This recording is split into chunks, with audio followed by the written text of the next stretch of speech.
Imagine só, quando nos debruçamos sobre a vida de Catarina, a Grande, dois temas saltam aos olhos como verdadeiros tesouros para o cinema, a literatura e os bastidores da história, e não é à toa que eles se entrelaçam de maneira tão fascinante. De um lado, uma política externa que transformou a Rússia em potência global, elevando seu nome entre as nações mais temidas e respeitadas da Europa. Do outro, uma corte repleta de favoritos que não apenas aqueceram o leito da imperatriz, mas também acenderam a imaginação de roteiristas, escritores e curiosos por séculos. E aqui está o detalhe intrigante: ao preparar este relato, percebi algo que nunca havia notado com tanta clareza: essas duas faces do reinado de Catarina estão profundamente conectadas, como fios de uma mesma trama. Vamos combinar uma coisa desde já: não se trata de reduzir a genialidade estratégica de Catarina II a caprichos do coração, como se cada decisão de Estado fosse ditada por um desentendimento com seu amante da vez. Seria simplista demais. Mas também seria ingênuo ignorar que, assim como nossas próprias vidas, as emoções pessoais de uma governante, especialmente uma mulher em um mundo dominado por homens, inevitavelmente deixavam marcas em seu reinado. Afinal, quem nunca levou um aborrecimento do lar para o trabalho? Agora imagine isso multiplicado pelo poder de uma imperatriz, um olhar furioso para o amante errado e, de repente, um general perde seu posto, um tratado é rasgado ou uma fronteira é redesenhada. A história, meu caro, não é feita apenas de documentos assinados, é feita também de suspiros, traições e paixões que ardem nos bastidores. E foi justamente essa dança entre o público e o privado que me levou a dividir este relato em duas partes tão distintas quanto complementares. De um lado, a lista dos amantes que cruzaram o caminho e a cama de Catarina. Do outro, as jogadas mestras que expandiram as fronteiras russas e consolidaram seu legado. Mas, ao aprofundar a pesquisa, uma verdade incômoda veio à tona: essas colunas não eram paralelas. Elas se tocavam, se influenciavam, às vezes até se chocavam. Para entender Catarina, é preciso enxergar como suas escolhas íntimas ecoavam nos salões do poder. Comecemos, então, por onde a paixão e a ambição se encontraram de forma mais explosiva. Grigori Orlov, o homem que por 12 anos foi muito mais do que um amante, foi cúmplice, conselheiro e, em certos momentos, quase um co-imperador. Sua história com Catarina não foi um simples caso, foi um incêndio que consumiu ambos e, de quebra, derrubou um trono. Historiadores não hesitam em sugerir que foi o romance ardente entre eles que deu o empurrão final para Catarina assumir o poder, afastando Pedro III em um golpe que entrou para os livros como um dos mais ousados do século XVIII. Orlov, afinal, não era apenas um amante apaixonado, era um estrategista frio, cercado por irmãos igualmente ambiciosos na guarda imperial.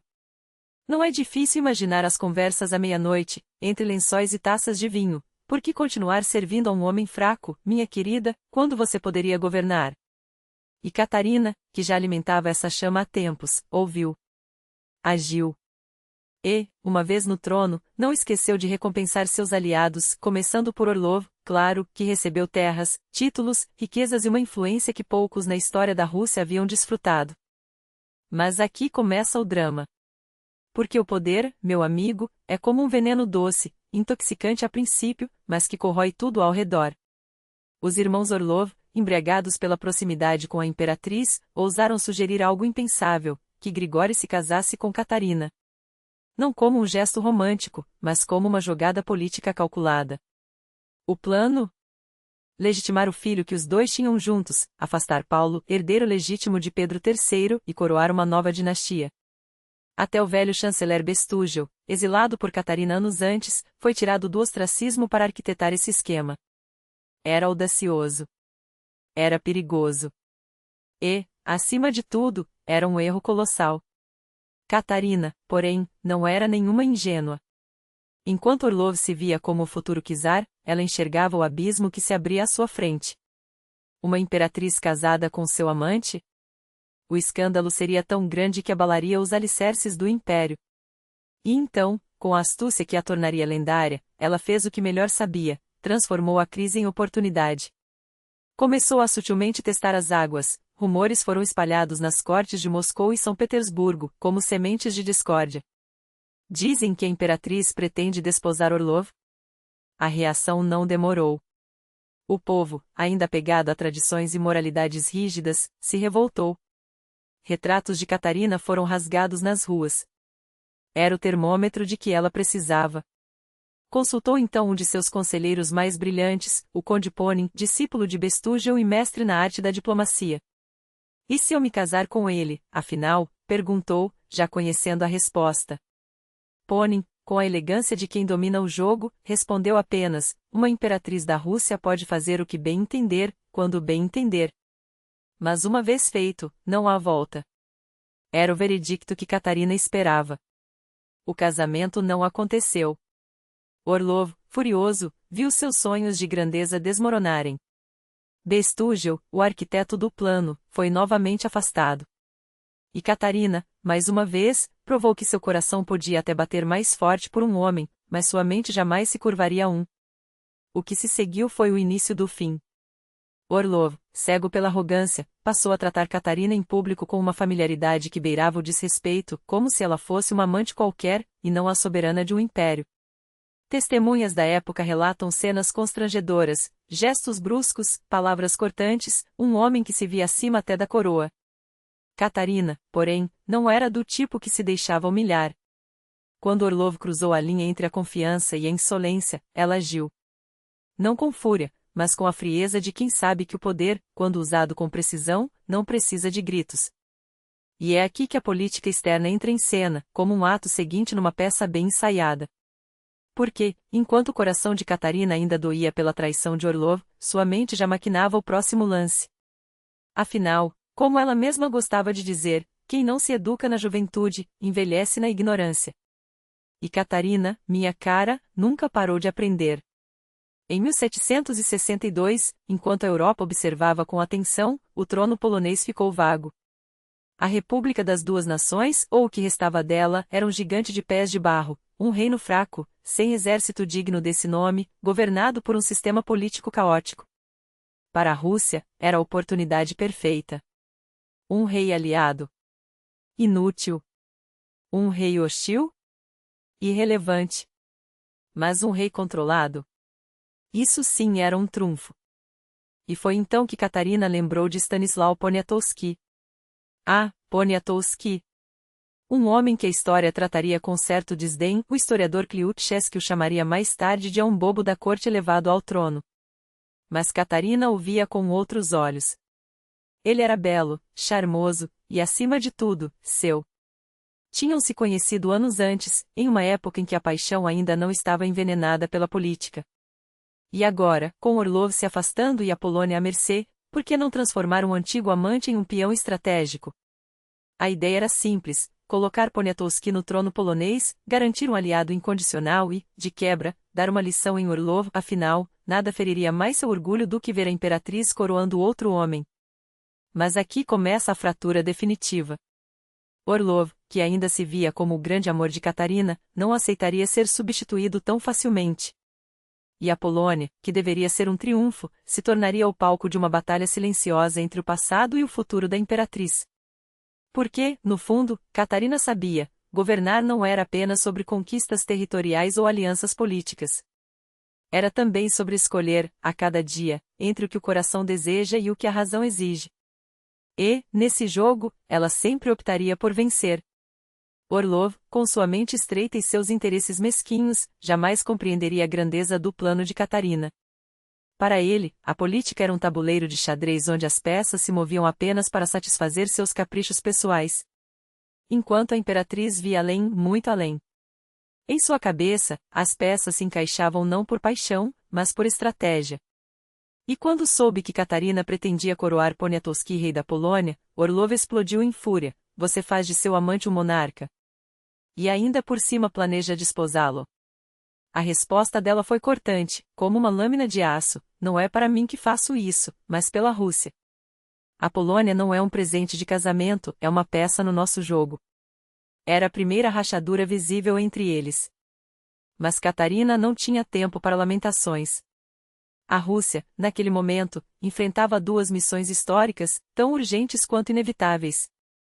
A primeira, expandir as fronteiras naturais do Império. O Mar Negro ainda não era russo, e isso era uma afronta. Crimeia, Azov, as rotas até o Cáucaso, tudo isso deveria ser nosso, não por ambição, mas por destino. A segunda missão era ainda mais delicada: resolver a questão dos territórios ocidentais russos, as terras belarusas, habitadas por eslavos, mas mantidas sob o jugo de uma Polônia decadente. Era uma injustiça histórica que clamava por correção. Catarina, como qualquer estrategista brilhante, sabia que essas batalhas deviam ser travadas separadamente. Primeiro, o Sul, negociar com os tártaros da Crimeia, pressionar os otomanos, garantir o controle das rotas.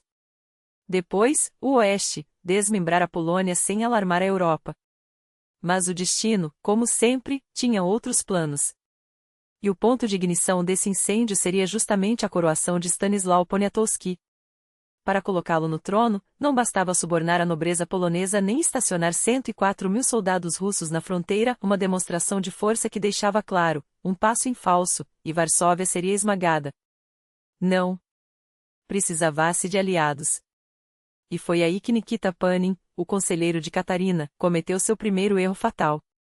Ele insistiu em uma aliança com Frederico, o Grande, da Prússia, o mesmo Frederico que, anos antes, havia sido humilhado pelos cossacos russos em Kunersdorf, o mesmo que tremia ao ouvir o troar dos canhões de Suvorov. Um homem quebrado, pensava Catarina. Mas Panin o vê como um gênio. E Panin, Panin. Um homem de projetos grandiosos e execução duvidosa. Seu Acordo do Norte é uma fantasia diplomática que uniria Prússia, Rússia, Inglaterra e até a frágil Suécia contra a França e a Áustria era tão brilhante no papel quanto impossível na prática. Como conciliar a monarquia militarista de Frederico com o parlamentarismo inglês? Como fazer da anárquica Polônia uma peça confiável nesse quebra-cabeça? Era um sonho de diplomata, não uma estratégia. Catarina sabia disso. Mas, pressionada, cedeu. O tratado com a Prússia foi assinado em 1764. E então Frederico, o Grande, mostrou por que era chamado de Angrande. Não por bondade, mas por astúcia. Se querem Poniatowski no trono, muito bem, pensou. Mas a Rússia pagará por isso. E pagou. Durante 20 anos, o tesouro russo sangrou ouro para sustentar um rei fantoche em Varsóvia, enquanto Frederico, sorrateiro, colhia os frutos. Até que, em 1768, a Polônia explodiu. A Confederação de Bar, uma rebelião da nobreza polonesa, supostamente em defesa da liberdade, ou seja, do direito de vender sua pátria ao melhor lanceiro, foi a faísca. Apoiada secretamente pela Áustria, tolerada pela Prússia, ela ameaçava derrubar Poniatowski. E foi então que Frederico, com sua hipocrisia habitual, pressionou Catarina a assinar um tratado de garantia da Constituição polonesa. Tradução: deixem a Polônia fraca. Sem reformas, sem exército, sem futuro. Uma terra de ninguém, pronta para ser dividida. Catarina hesitou. Sabia que aquele papel era uma armadilha. Mas a Áustria, sempre ávida, não perdeu tempo. Se a Rússia garante a Polônia, por que não nós também? O imperador austríaco, com um sorriso de lobo, estendeu a mão. E assim, sem querer, Catarina abriu a porta para o que viria a seguir, a partilha. Mas enquanto os diplomatas teciam suas teias em Viena e Berlim, nas planícies da Polônia, outro homem escrevia a história com sangue e fogo. Alexandre Suvorov, o general que nunca perdia, entrou em cena. E em menos de um ano, a Confederação de Bar não passaria de cinzas. O campo de batalha polonês se transformou em um pesadelo para os confederados de Bar. Suvorov, aquele demônio em botas de cano alto, não apenas marchava, ele voava. Seus soldados cobriam distâncias que pareciam impossíveis, surgindo como fantasmas nos flancos inimigos antes que os poloneses sequer soubessem que estavam sendo cercados. Um ataque, e as linhas inimigas desabavam em pânico. Outro, e o que restava da resistência se dissolvia em fuga desordenada. Não era estratégia. Era arte. Uma arte forjada nos campos ensanguentados da Guerra dos 7 Anos, onde Suvorov aprendeu que a guerra não se ganha com manobras elegantes, mas com velocidade, brutalidade e um instinto assassino. Ele reformou suas tropas não como um general, mas como um escultor, esculpindo carne e disciplina até criar a máquina de guerra mais temida da Europa. E enquanto a Polônia ardia, a Rússia, sem querer, acendeu outro incêndio. Perseguindo os últimos remanescentes da Confederação de Bar, cossacos russos cruzaram a fronteira turca. Um acidente. Um pretexto. Em setembro de 1768, a Porte Otomana declarou guerra. O Crimeia, seu vassalo, seguiu o exemplo. E, como abutres atraídos pelo cheiro de sangue, França e Áustria sussurraram incentivos nos ouvidos do sultão. De repente, Catarina se viu não apenas com uma Polônia em chamas, mas com um Império Otomano furioso e uma Europa ávida por ver a Rússia sangrar em duas frentes. Mas enquanto os exércitos se preparavam para o massacre, nos salões de São Petersburgo, os amantes de Catarina brincavam de ser deuses. Os irmãos Orlov, Grigori e Alexei eram o tipo de político que faz estremecer até os alicerces de um império. Não por competência, mas por audácia. Grigori, o favorito decadente, preferia vinho, caçadas e corpos femininos a despachos ministeriais. Catarina, em um acesso de otimismo, tentará arrastá-lo para a política, títulos, o cargo de procurador do Senado, a presidência da Comissão Econômica. Tudo em vão. O homem tinha o instinto de um estadista, se o estado em questão fosse um bordel. Mas onde Grigori falhava em governar, ele brilhava em sonhar. E seus sonhos eram perigosos: uma cruzada pan-eslava, a queda de Constantinopla, a ressurreição do Império Bizantino sob a águia bicéfala russa. Liberemos o túmulo de Cristo. Unamos todos os eslavos. Delírios que soavam como poesia para ouvidos embriagados de ambição. Alexei, por sua vez, era o executante desses devaneios. E em 1768, com a guerra contra os turcos já declarada, ele recebeu a missão mais absurda de todas: levar a esquadra do Báltico, uma frota que, nas palavras da própria Catarina, não conseguia sequer formar uma linha reta, quanto mais atacar até o Mediterrâneo, incitar uma rebelião greca e tomar Constantinopla. Sim, você ouviu direito. Apenas 5 anos antes, Catarina confessara ao embaixador francês que a Rússia estava à beira do colapso. Meus navios são caixotes de madeira podre, meus canhões não acertam alvos, meus oficiais são bêbados ou analfabetos. Preciso de 5 anos de paz só para não afundarmos no ridículo. Mas eis que, subjugada pelos Orlov e sua febre messiânica, ela cedeu. A esquadra do Báltico, uma coleção de cascudos flutuantes que mal aguentavam as águas geladas de Kronstadt, deveria navegar metade do mundo para enfrentar a maior potência naval do Mediterrâneo. Quando Alexei Orlov viu os navios que lhe foram entregues, deve ter sentido o mesmo que um cirurgião ao abrir um cadáver e encontrar só vermes. Batiuska, isto não é uma frota. Isto é um cemitério de madeira, escreveu, desesperado, a Catarina. Mas a ordem era clara: não nos envergonhe. E assim, aqueles navios, que pareciam mais adequados para plantar batatas do que para batalhas, partiram em uma odisseia que a Europa inteira observava com uma mistura de escárnio e fascínio. A Imperatriz das Luzes, que se corresponde com Voltaire e sonha com códigos legais, vai afundar sua reputação junto com esses trapos de velas, sussurravam as cortes. Mas então, o milagre aconteceu. Orlov desembarcou na Grécia e, contra todas as probabilidades, conseguiu inflamar uma revolta. Claro, os gregos não eram espartanos, como observou Kliuchevsky. Orlov procurou um Temístocles entre eles e encontrou apenas pastores assustados. Os turcos esmagaram os rebeldes com a mesma facilidade com que esmagariam formigas. Mas a lenda já estava em movimento. E quando a esquadra russa, aquém de tudo, enfrentou a frota otomana em Chesma, o destino, ou talvez o diabo, rindo de algum canto, interveio. A batalha foi um desastre até a noite cair. Os turcos, superiores em tudo, estavam prestes a aniquilar os russos. Orlov, em pânico, escreveu a Catarina: se o inimigo soubesse quem somos, não restaria nem cinzas para enterrar. Mas quando a escuridão envolveu o mar, 4 brandeirs, navios carneiros carregados de pólvora e óleo, foram lançados contra os otomanos. O fogo se espalhou como um demônio solto. Pela manhã, a esquadra turca não existia mais. De repente, Alexei Orlov não era mais o bêbado incompetente. Era Orlov Chesmensky, o herói que salvara a honra da Rússia. Catarina, atônita, escreveu: meu querido, você fez o impossível. Deus deve ter colocado um anjo sobre seus ombros. A Europa, que rira da frota de brinquedo, agora olhava com respeito temeroso. Mas enquanto Orlov colhia louros no mar, a verdadeira guerra se decidia em terra. E lá, a Rússia não precisava de milagres. Precisava de Suvorov. E de um inimigo que, ao contrário dos poloneses, não fugia, morria. Os turcos, acostumados a vitórias fáceis sobre europeus desunidos, depararam-se com algo que não entendiam: um exército que não recuava. Em 1769, as forças russas cruzaram o Dnister. Uma fortaleza após outra caiu. Os otomanos, apesar de sua superioridade numérica, eram varridos como palha. A Áustria e a França, que sonhavam com um segundo fronte, viram seus planos desmoronarem. Os turcos não sabiam lutar. Os russos, esses, sabiam matar. E então veio a praga.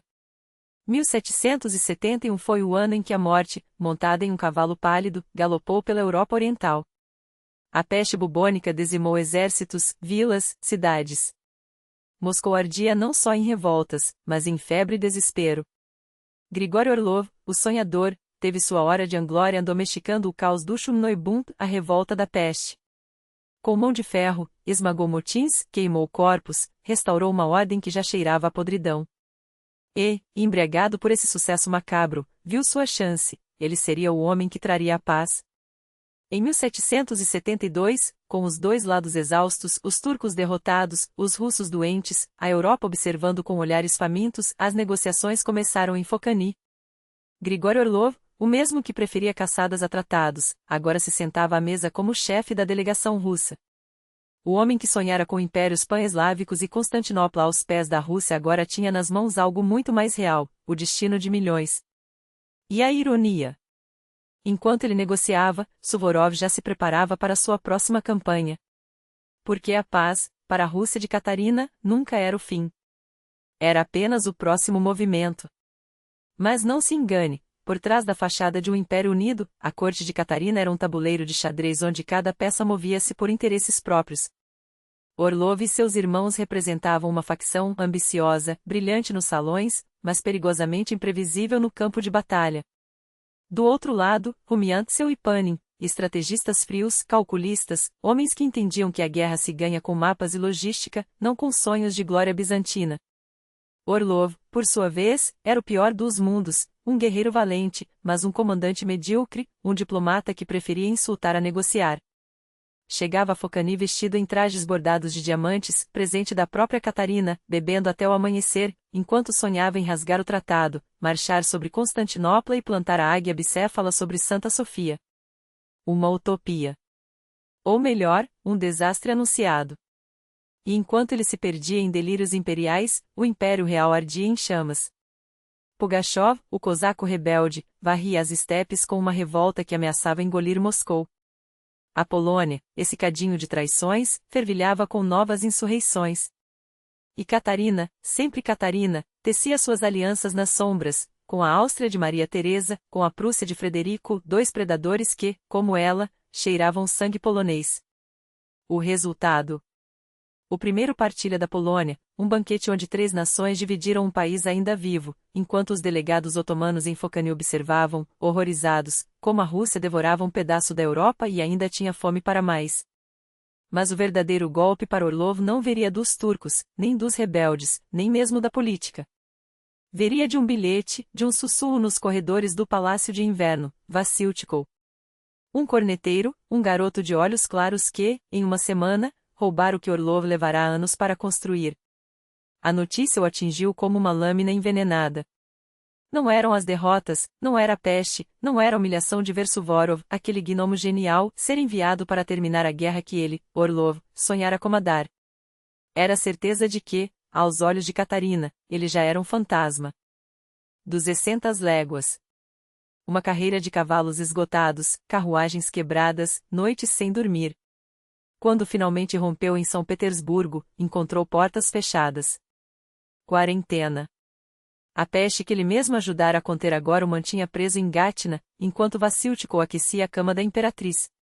Catarina foi vê-lo, fria, distante, como uma soberana que cumpre protocolos. Trocaram palavras vazias, promessas que ambos sabiam falsas. E então, o golpe final, ela pediu de volta o retrato que lhe dera, enquadrado em diamantes. O quadro, Grigori, você pode ficar. Mas a moldura é minha. Uma metáfora cruel, o homem ficava, a glória, não. 1774 chegou como um sopro de esperança. Vassilchikov já perdia o brilho. Suvorov, aquele demônio em botas, acabará de esmagar os turcos em Kozludia, 23.000 russos contra 40.000 otomanos, um massacre tão absurdo que até os cronistas turcos o chamaram de o dia em que Alá virou o rosto. 500 mortos do lado russo. 40.000 do lado deles. Suvorov não apenas venceu, humilhou. Tomou canhões, bagagens, estandartes.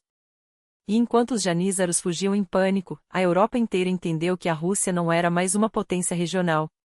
Era um furacão. O Tratado de Kusk-Kainarka foi assinado em julho daquele ano. Na mesa, Catarina poderia ter exigido tudo, a Valáquia, a Moldávia, o Crimeia de uma vez por todas. Mas aqui, mais uma vez, o gênio ou a prudência da imperatriz se revelou.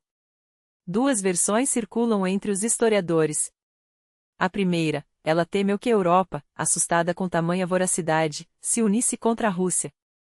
Afinal, dividir a Polônia já era ousadia demais, engolir metade do Império Otomano em um só golpe seria um convite à guerra. A segunda versão é ainda mais maquiavélica. Catarina queria o Crimeia, mas não agora. Deixou que os clãs tártaros se dilacerassem em guerras internas, transformando a península em um barril de pólvora prestes a explodir, para que, quando explodisse, a Rússia pudesse salvá-los da anarquia e anexá-los sem disparar um tiro. O tratado, portanto, foi uma obra-prima de dissimulação. O Crimeia tornou-se independente a um eufemismo para o protetorado russo, enquanto a Rússia levava Azov, Kerch, a estepe entre o Dnister e o Bug, territórios que, somados às conquistas polonesas, a Livônia, a Bielorrússia até o Dniepr, cidades como Vitebsk e Polotsk, transformavam o mapa da Europa para sempre. Keishevsky, sempre cético, diria depois que a guerra começou com nobres ideais, libertar os cristãos do jugo otomano, e terminou com uma ironia amarga. Os únicos a libertados foram os muçulmanos tártaros, arrancados do domínio turco para cair nas garras de São Petersburgo. Mas Catarina não se importava com ironias.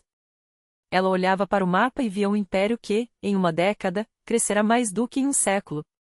A Polônia sangrava. Os turcos recuavam. E no horizonte, o Crimeia aguardava, como um fruto maduro prestes a cair. Quanto a Orlov, sua última cena foi quase cômica. Tentou, uma última vez, reconquistar Catarina. Ela o recebeu com um sorriso melancólico. Tome, Grigori. Terras, dinheiro, títulos.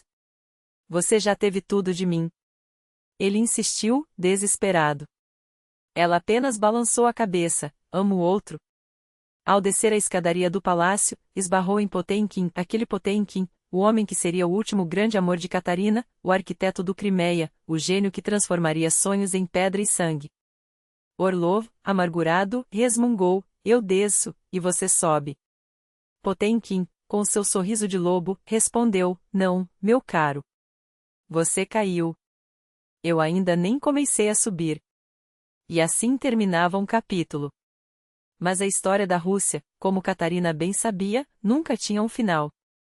Sempre havia o próximo movimento. Ninguém queria a Crimeia. Nem mesmo os próprios libertados.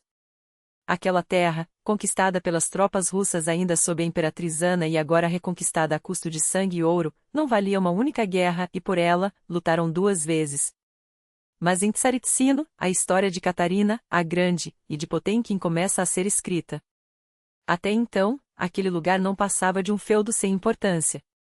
Foi ali, no caminho entre Kolomenskoye, a antiga residência dos czares e o futuro, que Catarina se encantou.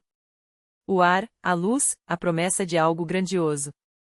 Ela o compra na mesma hora, arrancado das mãos do príncipe Contimira por 25.000 rublos, uma fortuna. Para comparar, os Orlov, em todos os anos de favor, receberam 17 milhões. Potemkin, sozinho, levaria 150 milhões. Mas 25 mil? Era o preço de um sonho. E ali, entre as paredes ainda cruas de um palácio de madeira erguido às pressas sobre o lago, os amantes clandestinos passam o verão de 1775 como se o mundo não existisse. Há encenações em motivos tártaros, moças colhem flores para a czarina, ceifadores cortam a grama e Potemkin, com sua teatralidade habitual, toma a foice e junta-se a eles. É um idílio.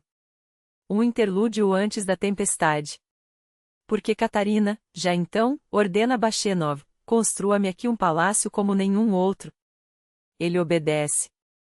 Desenha maquetes, traça plantas, sonha em pedra. Potemkin aprova a cada linha. E assim nasce Tsaritsino, não um simples refúgio, mas um manifesto em gótico mauritano, um delírio arquitetônico que, décadas depois, ainda deixaria sem fôlego um menino nos anos 80, diante daquelas ruínas sem teto, daqueles arcos que não eram russos e, por isso mesmo, tão deslumbrantes.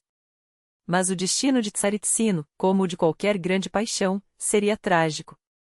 O dinheiro acaba. As obras param. Bachenov súplica, escreve cartas, consegue verbas e tudo recomeça, só para parar de novo. Quando Catarina volta, em 1785, já não é a mesma mulher. E o que vê a deixa furiosa. Isto é uma masmorra, rosna. Os tetos são baixos, os cômodos abafados, os corredores estreitos. Ou será que o problema é outro? Que Bachenov, protegido de Potemkin, é apenas um peão em um jogo maior?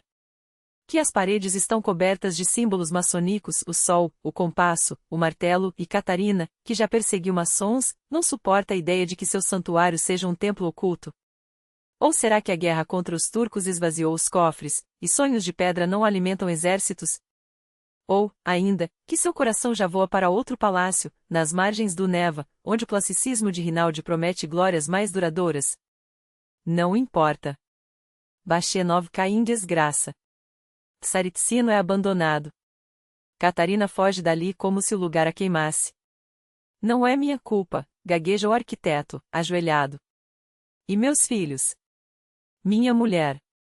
Ela, em um gesto raro de piedade, permite que beije sua mão. Depois, vira as costas. O palácio fica inacabado, um esqueleto de ambição. Anos depois, Kazakov, discípulo de Bachenov, tentará salvá-lo, repintando as paredes de preto, erguendo torres, domando o caos. Mas Tsaritsino morre com Catarina. Só no século XIX, já sob outros céus, ganhará telhados, jardins, a aparência de um parque imperial. Hoje, é um monumento não apenas a uma época, não apenas a um reinado que fez a Rússia tremer, mas a uma paixão que queimou mais forte que qualquer guerra. Porque enquanto as pedras de Tsaritsino secavam ao sol, Potemkin já não era apenas o amante. Era o homem que, em 1775, esmagou a Sig de Zaporozhye por ordem de Catarina, o mesmo que, no mesmo ano, começou a reformar o exército, enquanto se afogava em papéis antes do amanhecer. Eu trabalho tão cedo quanto você, escreve ela, surpresa ao encontrá-lo no gabinete às 5 da manhã, cercado de secretários. Ele não responde. Não precisa. Ambos sabem, já não é um favorito. É um igual. E é aí que Catarina começa a recuar. Ela queria amor. Ele queria poder. Em 1776, o inverno congela o que restava de seu romance. Potemkin deixa de ser o amante oficial. Mas não perde nada. Pelo contrário, nos 17 anos seguintes, até a morte dela, será o homem que assina decretos, comanda exércitos, decide o destino de nações. Meu marido, meu amante, meu ídolo, escreve Catarina em cartas que ninguém mais verá. Ele, por sua vez, escolhe os próximos favoritos com uma condição, que nenhum deles ouse ameaçar seu lugar. Zavadowski, o primeiro, comete o erro de se aliar aos Orlov. Dura um ano. Em 1777, é exilado. A mensagem é clara: Potemkin não divide o trono. E Catarina, que um dia sonhou com um império onde reinasse sozinha, descobre tarde demais que criou um monstro à sua própria imagem. Um homem que, como ela, não se contenta com migalhas. A diferença? Ele nunca a amou. Apenas a usou. E a Rússia, como sempre, pagaria a conta. Todos eles. Zorich, Rimsky-Korsakov, Straov, Santaninol, Levashov, Lanskoy, Yermolov, até o último do Zubov. Cada favorito que pisou no salão de mármore do Palácio de Inverno foi primeiro aprovado por Potemkin. Não por acaso, não por capricho, mas porque ele os moldava como peças de um tabuleiro onde só ele conhecia as regras. Serviam-lhe como neutons não aqueles gênios que decifravam o cosmos, mas soldados de uma corte paralela, onde a lealdade se media em rublos e sangue. Potemkin os apresentava a Catarina como quem oferece frutas maduras: prove, majestade. Este serve ponto que ele não. O ritual era sempre o mesmo: a paixão ardente, os suspiros nos aposentos privados, e então, quando o corpo da imperatriz já não ardia com a mesma intensidade, começava o verdadeiro jogo. A política externa. A arte de queimar cidades e impérios sem sujar as próprias mãos. E foi em 1776 que Potemkin desdobrou seu mapa mais ambicioso sobre a mesa de Catarina. Não um plano. Um destino. 2 palavras bastaram para selar o futuro do Sul: o Crimeia é nosso. Não como território, não como protetorado, mas como a chave que trancaria o Mar Negro para sempre. Uma fortaleza de onde controlaremos os turcos como um carrasco controla a respiração de sua vítima, escreveu ele à imperatriz. Podemos alimentá-los ou deixá-los morrer de fome. A escolha será nossa. E Catarina, que já sonhara com Constantinopla, sentiu o cheiro do sangue na água. Potemkin não apenas sonhava com o Crimeia, ele delirava com ela. As cartas que trocava com seus generais cheiravam a pólvora e febre, os relatórios financeiros sangravam tinta vermelha. Cada copeque gasto, cada vida perdida nas estepes era um sacrifício no altar de sua obsessão. Os homens chamavam-no de louco. Ele chamava a si mesmo de visionário. A oportunidade veio vestida de traição. Os turcos, como sempre, violaram os tratados. Não retiraram suas guarnições. Não respeitaram os limites. E Potemkin, como um jogador que espera o adversário pisar na casca de banana, sorriu. Em novembro de 1776, o general Prozorowski marchou sobre o Kanato. Divlegiri, o Khan deposto, suplicou a Istambul que rompesse a paz, que reclamasse o que era seu por direito. Os otomanos tremiam. Sabiam o que acontecia quando a Rússia mostrava os dentes. Suvorov entrou no Crimeia como uma tempestade e Divlegiri fugiu como um rato, deixando para trás um trono vazio. No seu lugar, Potemkin coroou Shahinjiri, um fantoche com coroa de papel ou um Khan leal, anunciou aos 4 ventos. Um aliado. Todos sabiam, era um cadáver político antes mesmo de apodrecer. Mas o Crimeia não se deixa domar tão facilmente. Em 1777, a revolta explodiu. Os tártaros, cansados de marionetes, pegaram em armas. Os turcos, sentindo o cheiro de fraqueza, enviaram um desembarque relâmpago. Potemkin, porém, já havia tecido sua teia. Suvorov, seu cão de guerra, fortaleceu as cidadelas com uma velocidade que desafiava a lógica. Construa muralhas com os ossos dos traidores, se preciso, teria ordenado. Os canhões rugiram. O desembarque turco virou fumaça no vento. A revolta foi esmagada em semanas. E Suvorov, como recompensa, recebeu o comando supremo das tropas no Crimeia e em Kuban. Potemkin, por sua vez, ganhou algo muito mais valioso: carta branca. Então veio a jogada mestre ou a loucura final. Em 1778, Potemkin ordenou o êxodo. Não de inimigos, mas de aliados. Cristãos do Cáucaso, armênios, georgianos, gregos, foram arrancados de suas terras e transplantados para o Crimeia como sementes em solo estéril. Para diluir a influência tártara, justificou. Para civilizar a estepe. O resultado? Um desastre econômico. Aqueles que faziam girar as rodas do comércio desapareceram. Os campos ficaram baldios. Os portos, silenciosos.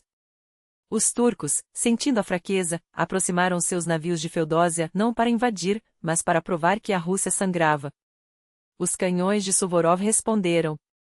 Os otomanos recuaram. Mas o dano estava feito. O Crimeia, agora, era um corpo sem alma. Um território conquistado, mas não dominado. Um troféu que custava mais do que valia. Até que, em 1780, 2 eventos sacudiram o império como um terremoto. O primeiro foi ele, Alexandre Lanskoi. Jovem. Belo.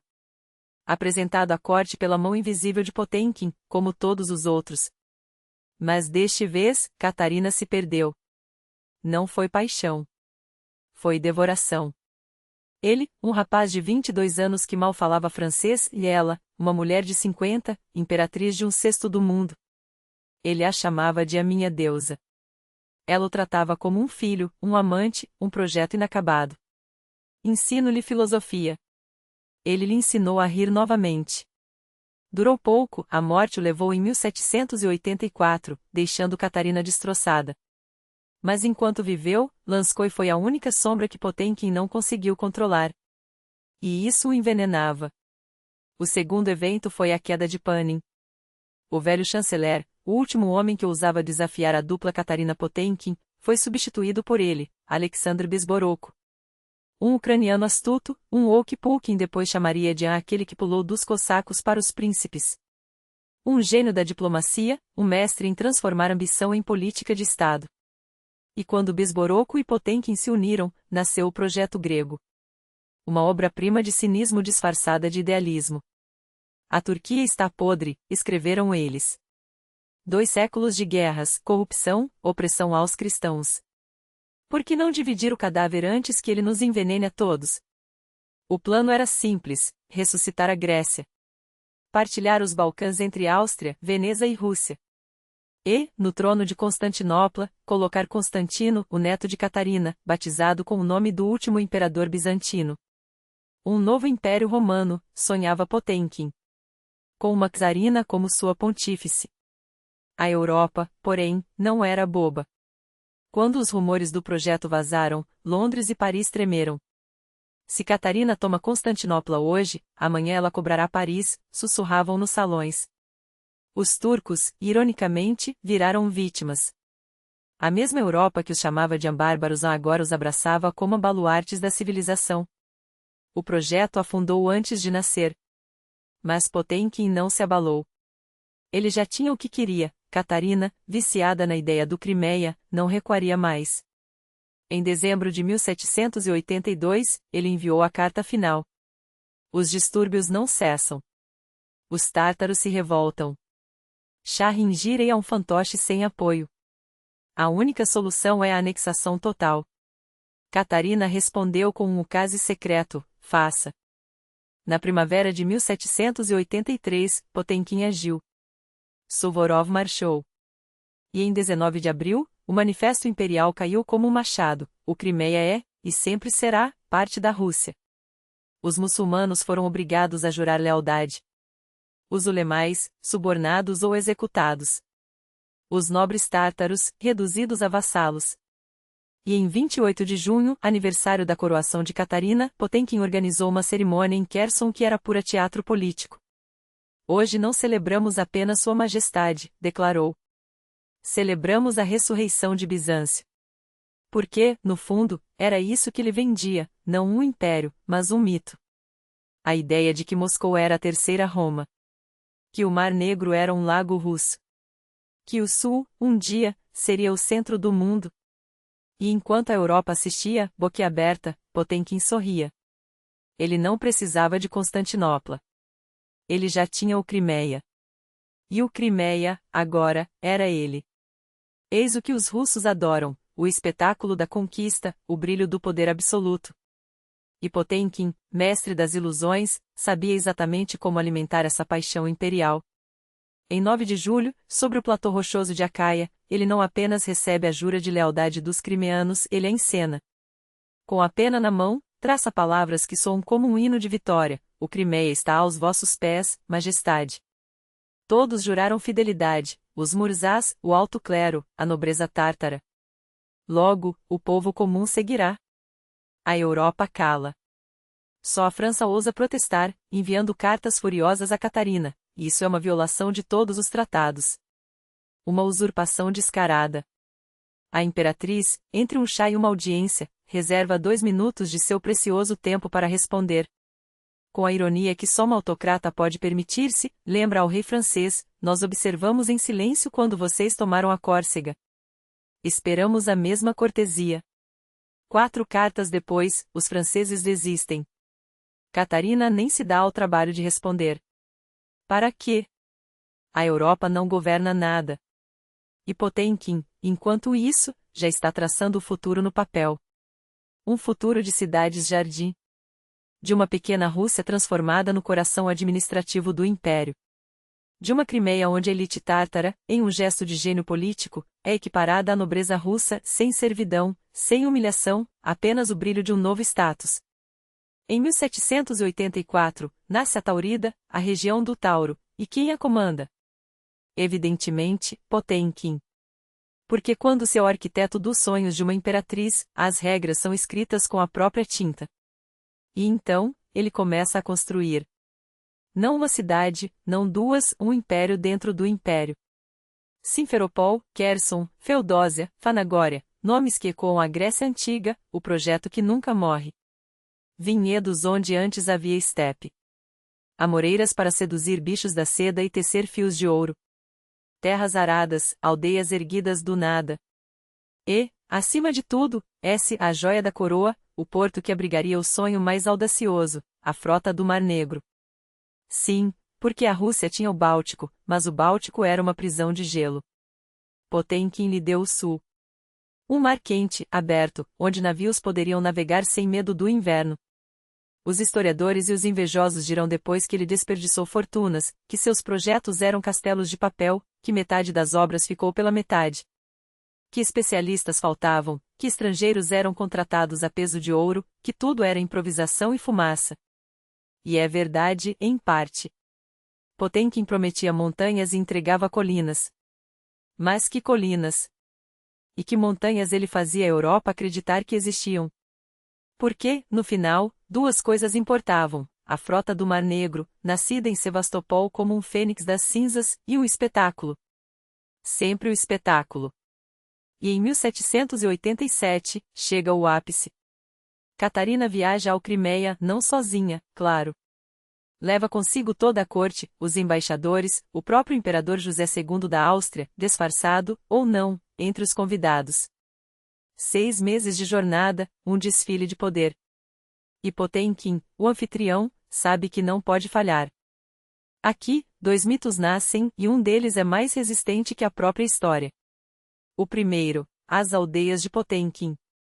Os maledicentes juram que ele enganou a imperatriz com fachadas de papelão, com camponeses alugados para fingir prosperidade, com rebanhos que eram os mesmos, apenas deslocados de uma vila para outra. Que os armazéns estavam cheios de sacos de grãos vazios, com apenas uma camada de cereal no topo. Que tudo não passava de um truque de mágico, uma cortina de fumaça para esconder o vazio. A verdade? Não há provas. O que há são relatórios de estrangeiros deslumbrados. Há cidades que, sim, foram pintadas e embelezadas para a passagem da corte, como hoje se faz com outdoors antes de uma visita presidencial. Há o fato inegável de que Potemkin, em poucos anos, ergueu do nada uma infraestrutura que deixaria invejosos até os engenheiros de Petersburgo. Mas a lenda é mais saborosa que a realidade. E assim, aldeias de Potemkin vira sinônimo de farsa, de poder construído sobre mentiras. O segundo mito é quase cômico: as Amazonas de Potemkin. Um regimento de mulheres guerreiras, vestidas como as lendárias filhas de Ares, recebe Catarina com pompa marcial. José II, sempre galante, tenta beijar a líder do grupo nos lábios e é recebido com um recuo horrorizado. A pobre moça, afinal, não estava preparada para os caprichos de um imperador. O esquadrão duraria 2 semanas, 3 no máximo. Mas que espetáculo! Catarina, é claro, adora. Potemkin, mais uma vez, prova que entende o teatro do poder melhor que ninguém. E então, o grande finale. Em Sevastopol, a imperatriz e seus convidados são levados à beira-mar. Lá, ancorada, está a nova frota russa, 20 navios de linha, 12 fragatas, canhões disparando em saudação. Catarina chora. Abraça Potemkin. Ele está no auge. O Crimeia não é mais um sonho, é um fato. A Rússia não olha mais para o norte com medo do gelo. Agora, ela olha para o sul, para o mar aberto, para o futuro. Potemkin venceu. Não importava se metade de seus projetos eram fumo. Não importava se os críticos sussurravam sobre desperdício e corrupção.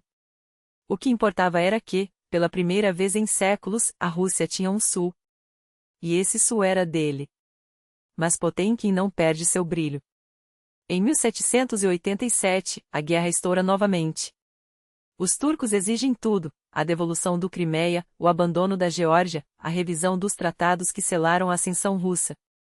Exigem que a Rússia recue, que apague com uma canetada o que foi conquistado com sangue e ambição. Mas a imperatriz não cede. E Potemkin, mesmo abalado, sabe que não há volta.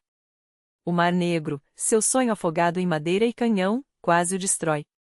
Uma tempestade descomunal dispersa a sua frota recém-construída, engole navios como se fossem brinquedos de papel. Os relatos dizem que ele escreve a Catarina em desespero: Mãe, não é o inimigo que nos derrota, não são os turcos. É Deus. A sorte me abandonou. Substitua-me por alguém mais capaz. Palavras de um homem que viu seu legado ser engolido pelas ondas em uma noite. Mas Catarina, como sempre, não desiste dele. Não se aflija, responde. Confio em você. E em 2 dias, a verdade vem à tona, os navios não afundaram. A tempestade os espalhou, mas eles voltaram. O Mar Negro ainda é russo. A guerra continua. E então, a vitória. Suvorov, o gênio da guerra, toma Ochakov após 6 meses de cerco implacável. Uma fortaleza considerada inquebrantável, reduzida a escombros sob o avanço dos fuzis russos. Potemkin, que comandava as operações, é criticado pela demora, 6 meses para tomar uma cidade. Mas ele esperou o momento certo. Esperou o inverno congelar os pântanos, e mobilizar a frota turca que viria em socorro. E quando o ataque veio, foi fulminante. Uma noite. Um massacre. Ochakov caiu, e seu nome ecoou como um trovão por toda a Europa. Quando Potemkin retorna a São Petersburgo, é recebido como um deus. Multidões se ajoelham em seu caminho. Catarina o abraça, o cobre de honras, organiza um baile em sua homenagem tão suntuoso que até o céu parece pequeno diante dele. Mas é ali, no auge da glória, que ele comete seu primeiro erro. Alguém sussurra em seu ouvido: há um novo favorito. Platon Zubov. 38 anos mais jovem que a imperatriz. Potemkin ri. Um menino. E parte de volta para a guerra, convencido de que seu lugar ao lado de Catarina é intocável. Mas enquanto ele conquista Ismail, outra fortaleza impossível, arrasada pelos canhões de Suvorov, as cartas de Petersburgo chegam como facas. Zubov sobe. Sua família é agraciada com títulos, terras, riquezas. A corte se curva a ele. Catarina, outrora só de Potemkin, agora divide seu tempo, seus sorrisos, seu poder. Quando a notícia da queda de Ismail chega, Potemkin escreve, amargo: Mãe, Ismail é nosso. Mas Zubov é um espinho. Voltarei a Petersburgo e o arrancarei. Ele não entende. Catarina não é mais a mesma. O tempo a endureceu. A morte de Potemkin, quando chega, não é pela espada turca, nem pela traição de um rival, mas pela febre, essa assassina silenciosa que ele contraiu nas trincheiras, entre soldados, na lama dos campos de batalha. Em outubro de 1791, no caminho entre Iasi e Nikolaev, seu corpo cede. Ele ordena que a carruagem pare. Estou morrendo, diz. O levam para fora, deitam-no sobre um monte de terra batida, entre campos vazios. Ali, longe dos palácios que construiu, longe do mar que dominou, Grigori Potemkin fecha os olhos pela última vez. Catarina recebe a notícia como um golpe de machado. Perdi um amigo. Perdi um conselheiro. Não há ninguém que possa substituí-lo, escreve, desolada. Enterram-no com honras de herói, mas o império que ele ajudou a forjar já não é o mesmo. Sem Potemkin, Catarina se torna mais dura, mais implacável. Os últimos anos de seu reinado são marcados por sangue, o terceiro desmembramento da Polônia, a esmagadora repressão à revolta de Kosciuszko, as prisões de Novikov e Radichel. Como se, sem ele, só restasse a frialdade do poder. E aqui, neste ponto, a história dá uma volta inesperada. Porque enquanto Catarina nunca pisou na Inglaterra, e enquanto seu desdém pelo nevoeiro Albion era notório, é lá sim, na terra dos seus supostos rivais, que hoje vivem seus últimos herdeiros. Esse modesto prédio atrás de mim? Residência oficial dos descendentes de Catarina II. Como? Pelo sangue do príncipe Philip, marido da rainha Elizabeth II, cujo bisavô era bisneto da própria imperatriz. Um laço tênue, mas confirmado, quando exumaram os Romanov, foi o DNA de Philip que ajudou a identificá-los. Assim, o legado de Catarina e de Potemkin não terminou nos campos de batalha do Sul, nem nos salões dourados de Petersburgo. Ele atravessou séculos, oceanos, e hoje pulsa nas veias da realeza britânica. A ironia seria deliciosa para Potemkin, o homem que sonhou com um império no Mar Negro, sem saber, estendeu suas raízes até o trono de uma ilha que sua imperatriz desprezava. A história, como sempre, tem um senso de humor perverso. E aqui está a ironia mais cortante de todas: os herdeiros diretos dessa mesma Catarina, incluindo os jovens príncipes William e Harry, tão queridos pela mídia moderna, carregam em seu sangue não apenas o legado de uma imperatriz que reescreveu fronteiras, mas também as cicatrizes de uma história que ela própria ajudou a tecer com fogo e espada. O príncipe Philip, figura de linguagem afiada e personalidade tão vibrante quanto controversa, não escondeu seu desdém velado quando questionado sobre suas raízes russas. Gostaria muito de visitar a Rússia, respondeu com um sorriso que mais parecia uma lâmina, embora esses bastardes tenham assassinado metade da minha família. A palavra, ambígua no inglês como um golpe de espadas cruzadas, pode soar como insulto ou brincadeira de salão, mas no contexto dos Romanov, ecoa como um veredicto. Afinal, quando se fala de Catarina II, é impossível ignorar o papel dos estrangeiros em sua corte, embora, entre Pedro, o Grande, e ela própria, a Rússia tenha sido menos um imã para gênios e mais um paraíso para aventureiros e charlatães. A imperatriz herdara de Pedro III um império afundado em corrupção, com uma economia que engatinhava enquanto a Europa marchava. Para erguer essa colosso de pés de barro, precisava de mãos hábeis e rápido. Médicos, matemáticos, metalúrgicos, arquitetos, Catarina buscava desesperadamente quem pudesse transformar pântanos em cidades e sonhos em canhoneiras. Mas por que um especialista europeu trocaria as luzes de Paris ou Londres pela neve e o caos de uma Rússia ainda semi-bárbara? A resposta veio em 1763, com um manifesto tão ousado que seu título soa hoje como um manual de startup: Condições Irresistíveis. 30 anos sem impostos para quem se estabelecesse no campo. 5 anos de isenção para artesãos. Isenção do serviço militar, um privilégio inestimável em uma era onde as guerras eram tão frequentes quanto as colheitas. Investisse em uma fábrica? 10 anos sem pagar um copeque em taxas de exportação. Era, em essência, o primeiro pacote de incentivos fiscais da história, desenhado para seduzir com a mesma precisão com que Potemkin desenhava suas aldeias falsas. E funcionou. Homens como Samuel Greig, o escocês que chegou como entre muitos oficiais britânicos enviados para ajudar a modernizar a marinha russa, terminaram por se tornar lendas. Greig não apenas sobreviveu à carnificina da guerra russo-turca como emergiu dela como herói, afundando navios otomanos com uma eficiência que deixaria Nelson orgulhoso. Mais tarde, como almirante, esmagaria a frota sueca em Gotland, provando que o Báltico, outrora um lago para pescar arenques, como Catarina certa vez desdenhou, poderia se tornar um mar de glória. A ironia. Enquanto a França e a Turquia financiavam a Suécia para enfraquecer a Rússia, foram justamente os estrangeiros a serviço de Catarina que garantiram que o plano desse terrivelmente errado. Mas se a imperatriz foi implacável em guerra, foi surpreendentemente terna em família. Enquanto ditava as regras da Europa Oriental com punho de ferro, encontrava tempo para escrever um manual de 7 capítulos sobre como criar netos, algo que deixaria qualquer mãe moderna exausta de inveja. Os historiadores franceses, como Alfred Rambaud, maravilham-se com essa dualidade: a mesma mulher que partilhava o leito com amantes e generais, que ordenava invasões e anexações, perdia noites redigindo lições sobre disciplina e afeto. Era o apogeu dos anos 1790, a Rússia, após décadas de manobras de Potemkin e batalhas sangrentas, finalmente colhia os frutos.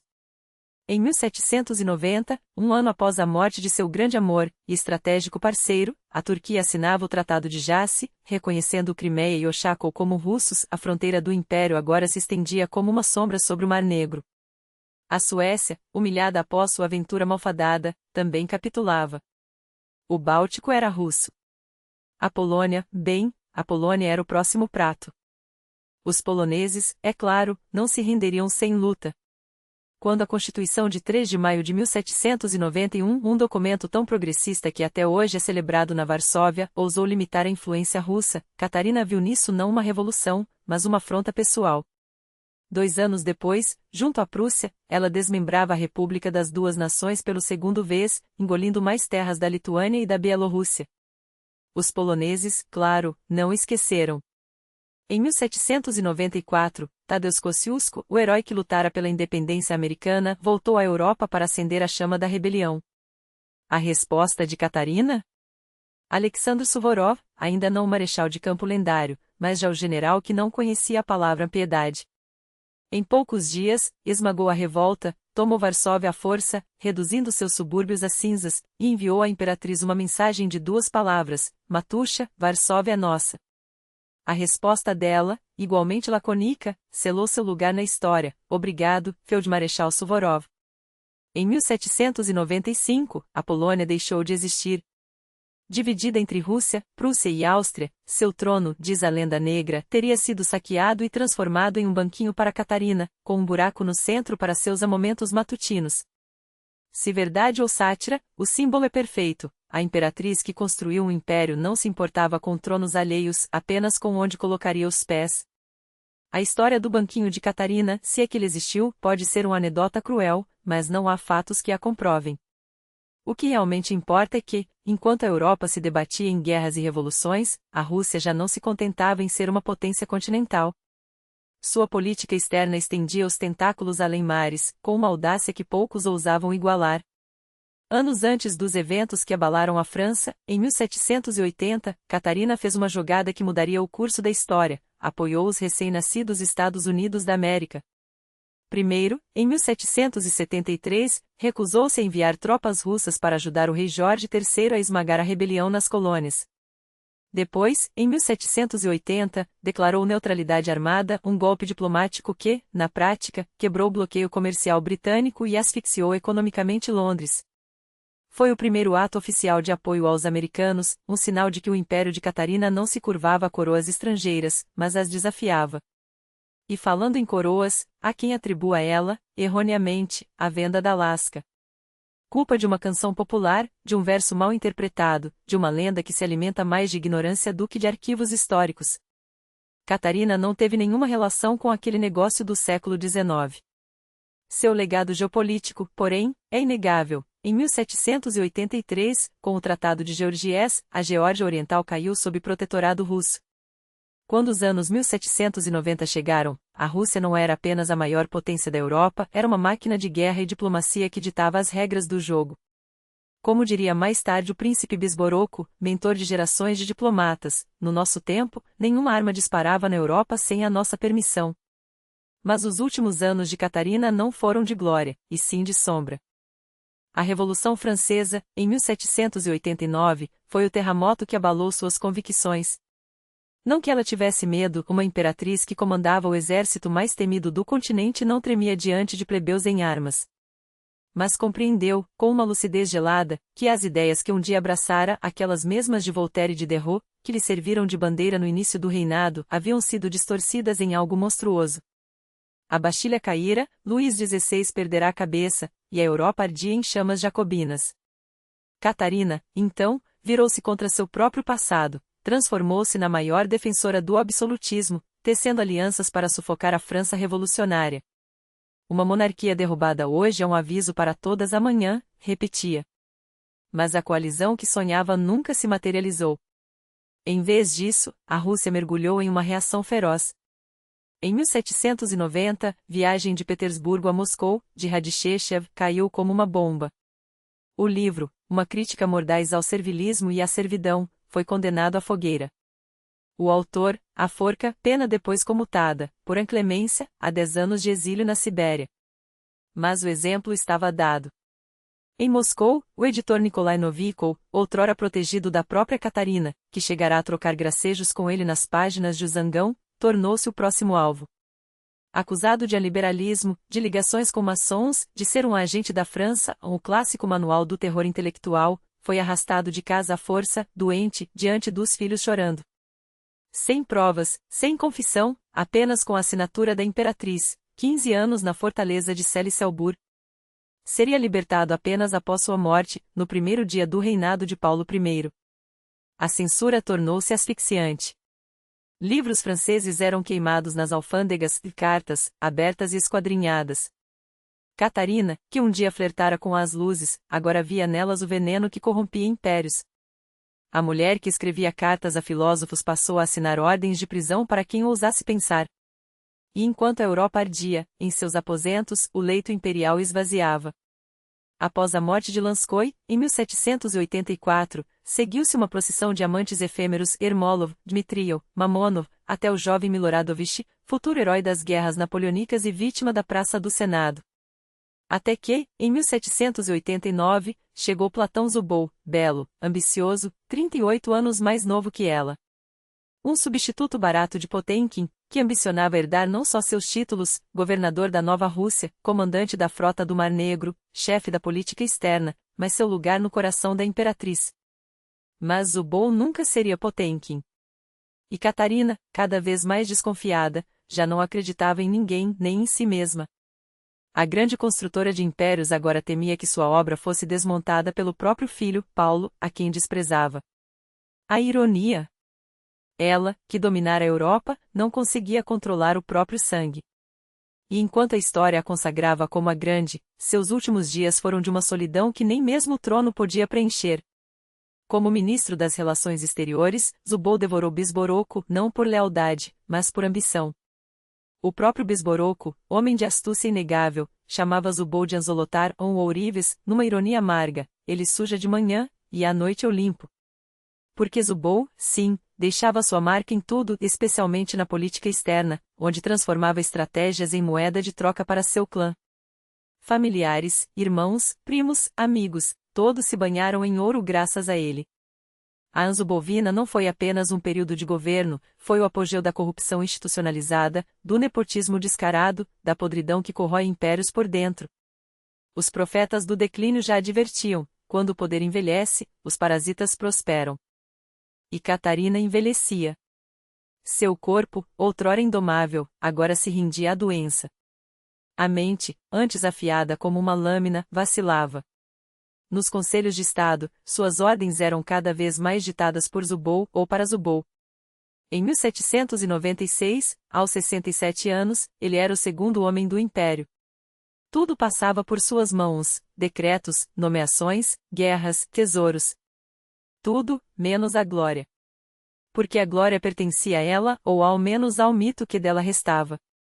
O projeto grego onde Potemkin fracassara, mas Zubov sonhava maior: Constantinopla.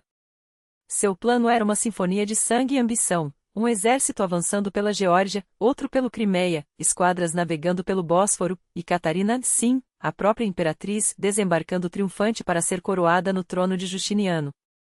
Mãezinha, senta aqui, brincava ele nos bastidores, enquanto generais traçavam rotas e diplomatas mentiam aos sultões.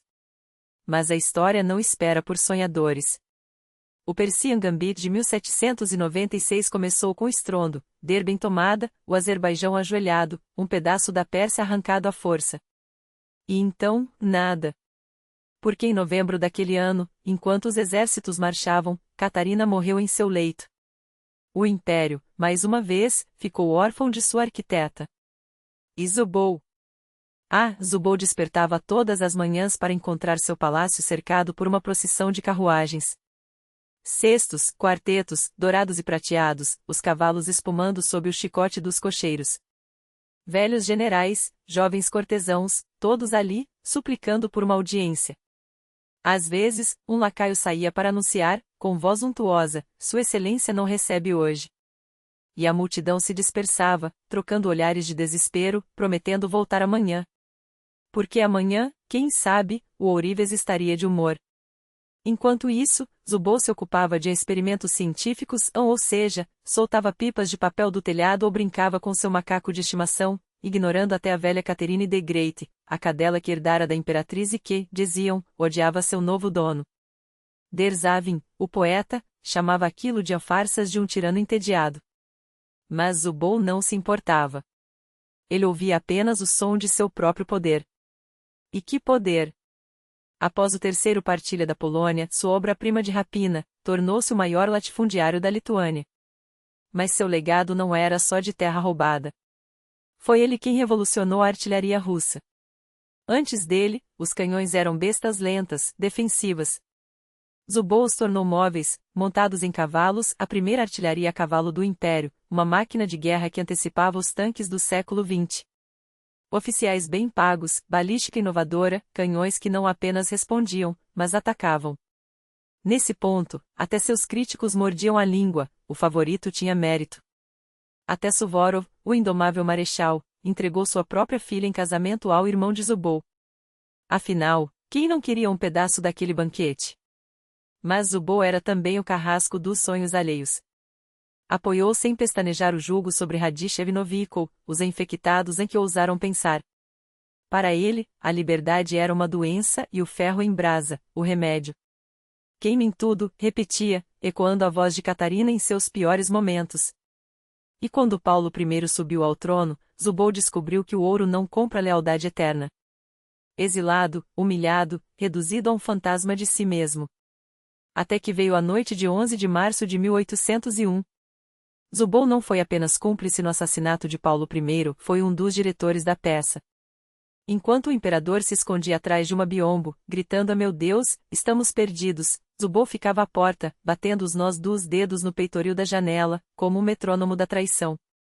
Deus meu, repetia, enquanto os outros estrangulavam Paulo com um lenço de seda e esmagavam sua têmpora com uma tabaqueira. Não foi suas mãos que mataram. Mas foi sua assinatura no decreto que selou o destino do czar. E então, como por magia, Zubol renasceu. Sob Alexandre I, o neto de Catarina, o herdeiro de seus sonhos, transformou-se num liberal. O mesmo homem que queimara livros agora carregava uma constituição no bolso. O mesmo que esmagara campesinos propunha aliviar a servidão. O vento mudou, diziam os cortesãos. E Zubol, mestre das marés, ajustava suas velas. Até Alexandre cansar-se dele. Até a história, mais uma vez, cuspi-lo para fora. Seu último ato como favorito? Deixar a Rússia à beira de um abismo econômico. Não foram só as guerras, nem só os projetos faraônicos como Odessa, construída por Dirribas, seu comparsa, que, segundo boataria, roubava 12 rublos a cada 4 gastos. Um projeto nacional, ironizavam, enquanto os cofres sangravam. Foram os empréstimos estrangeiros, a corrupção endêmica, a economia espremida até o osso para alimentar a máquina de guerra e os caprichos de uma corte que confundia riqueza com grandeza. No fim, Zubol foi tudo que a Rússia mais despreza, um oportunista que soube ser conservador quando convinha, liberal quando o vento soprou de outro lado, e sempre, um parasita do poder. Sua herança? Um império inchado de dívidas, uma nobreza ainda mais gananciosa, e a sombra longa de uma imperatriz cuja grandeza ele ajudou a enterrar não com uma pá, mas com decretos, intrigas e o peso insuportável de sua própria ambição. E agora, falemos dos números, esses sim, não mentem. Os irmãos Orlov, por exemplo, embolsaram 17 milhões de rublos em recompensas pelo serviço prestado. Vassil Chikov. Um mero 1,1 milhão. Potemkin, o gênio militar e amante mais famoso, levou 50 milhões, sim, você leu certo. Zavadotsky, Zores, cada um com seus 1,4 milhão. Rimsky-Korsakov. 920 mil Vysotsky. 300 mil Lanskoy, o menos modesto, faturou 7,26 milhões. Ermolov, Dmitriel Mamonov, todos na fila do Tesouro Imperial, enquanto o próprio Zubol, nosso herói, saiu com 3,5 milhões no bolso. São cifras obscenas para a época, fortunas que, somadas, poderiam ter alimentado exércitos, construído cidades ou, quem sabe, evitado revoltas. Mas não, foram paradas no bolso de uma corte de parasitas, junto com terras, palácios e almas, literalmente, já que os servos vinham de brinde com cada doação. O favoritismo de Catarina não foi um detalhe pitoresco de seu reinado, foi um rombo financeiro, um saque institucionalizado que deixaria qualquer economista moderno de cabelo em pé. E o pior. Tudo isso foi justificado como um custo do poder, como se a grandeza de um império se medisse pela capacidade de sua soberana de comprar lealdades com ouro e títulos. Agora, chegamos ao ponto que faz os jovens feministas de plantão, aqueles que citam sufrágio como se fosse a única luta que importou, olharem para o lado errado da história. Porque se querem falar de quebra de paradigmas, de mulheres que desafiaram estruturas, então que olhem para Katarina Alexeyevna. Não, ela não era uma santa, longe disso. Mas foi, sem dúvida, a primeira feminista russa, ainda que por acidente. O que a diferenciava de seus pares masculinos? Nada, além do fato de que ela ousou fazer o que qualquer monarca fazia, sendo mulher. Enquanto reis e imperadores da Europa colecionavam amantes como troféu sem que ninguém pisasse um chamado, Catarina foi julgada, difamada, reduzida a clichê de alcova. Mas vejam só, ela governou como eles, guerreou como eles, expandiu territórios como eles, e aqui está o detalhe, reinou melhor que a maioria. Seu pecado não foi a luxúria, mas a audácia de não se envergonhar dela. Se Pedro, o Grande, ou Luís XIV tivessem tido metade de seus amantes, seriam chamados de anviris a ela, de andevassa. A hipocrisia é antiga, mas o padrão é claro, o trono perdoa os homens. As mulheres, exige contrição. E falando em trono, seu fim foi tão teatral quanto sua vida. Morreu em 16 de novembro de 1796, não em batalha, não de velhice serena, mas, segundo a lenda, no mesmo vaso sanitário que mandara fazer com o trono polonês saqueado. Sim, a ironia é deliciosa, a mulher que esmagou a Polônia acabou sentada em seus restos. A versão oficial é menos poética, mas não menos trágica, um derrame após o café da manhã, o corpo inerte encontrado pelos criados, 12 horas de agonia enquanto o filho, Paulo, era chamado às pressas de Gátina. Quando chegou, já era tarde. Os netos, Alexandre e Constantino, foram levados para se despedir da avó ou do que restava dela. Às 9h15 da manhã de 17 de novembro, Catarina exalou o último suspiro. Paulo, em um gesto de crueldade simbólica, ordenou que fosse enterrada ao lado de Pedro III, o marido que ela havia deposto, o homem cujo cadáver apodrecia há décadas sob uma coroa postiça. Assim terminava o reinado mais brilhante da Rússia, não com glória, mas com um epitáfio amargo, escrito pelo próprio filho que ela tanto desprezava. Eis a moral da história, se é que existe uma: o poder corrompe, mas o poder feminino corrompe e escandaliza. Catarina foi grande demais para ser apenas uma imperatriz, e mulher demais para ser perdoada por isso. Seu legado: um império maior, uma cultura mais rica, e a prova de que uma rainha pode reinar como um rei, desde que esteja disposta a pagar o preço.